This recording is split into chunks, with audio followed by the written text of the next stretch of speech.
Good morning, Trevor. Good morning, listeners. Last Wednesday, the 15th of January, something very important happened in County Limerick.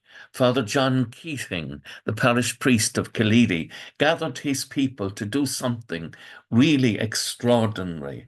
It was the 1435th anniversary of the death of St. Ita, who had founded the church in that area and is the patron saint of the diocese.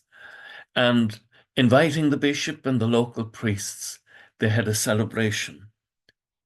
Now, St. Ita or Ida is sometimes called the white sun of the women of Munster, or the St. Bridget of Munster. She was born in circa 480 CE in what is now County Waterford. She was a member of the Dacia tribe. Her father and mother were local royalty in the area of Drum. She was baptized as Dorothea or Deirdre and was known as that until she comes to find her vocation, after which she's given the nickname Ida or Ita, a punning reference to her hunger for the love of God. We've no names for brothers, but history records that Fiona and Nessa were her sisters. Ita was very beautiful, and she possessed the 6 virtues of Irish womanhood: wisdom, purity, beauty, musical ability, gentle speech, and needle skills. On account of this, she was a much sought-after bride, and her father, when she was approaching her 16th birthday, had arranged for a really advantageous union for her with a local chieftain. However, she was convinced that she had a calling to be a religious.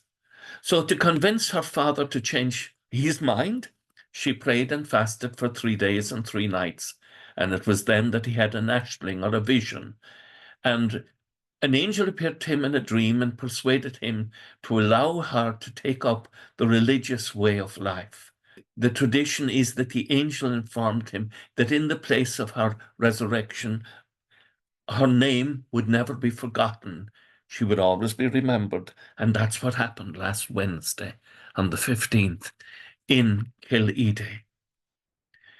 Bishop Declan, later to be St. Declan of Ardmore, conferred the veil on her, and at the age of 16, she set off on her journey, her father now enthusiastic, having heard this great prophecy. She was accompanied by her sister Fiona. Her sister Nessa would later join them. However, Ida would discern that she was to be married rather than living the religious life. So she goes on her journey, herself and Fiona, and they're guided by 3 heavenly lights. The first was on the top of the Galtee Mountains, and the last, of course, over what is nowadays known as Killeedy. Ida was welcomed by the local chieftain of the O'Connell Gavra tribe, and he generously offered her lands. However, she accepted only 4 acres, which she converted into a vegetable garden, and there she established her community, which was involved in fostering and the care of the young and the sick and the poor. It is recorded that many women flocked to her community and put themselves under her guidance, and that soon she had a thriving religious community, and she would earn herself the reputation as the foster mother of the saints of Ireland. As her name suggests, she loved to pray, and she fasted regularly. She was filled with joy, had a deep devotion to the Holy Trinity, was endowed with miraculous powers of healing, and she restored the speech to a local wise man who had lost it. She had a great gift of prophecy and wisdom. She loved children, and children loved her. And she established a school for boys. And one of her pupils was the great knave Brendan, the navigator. And he was with her for 5 years.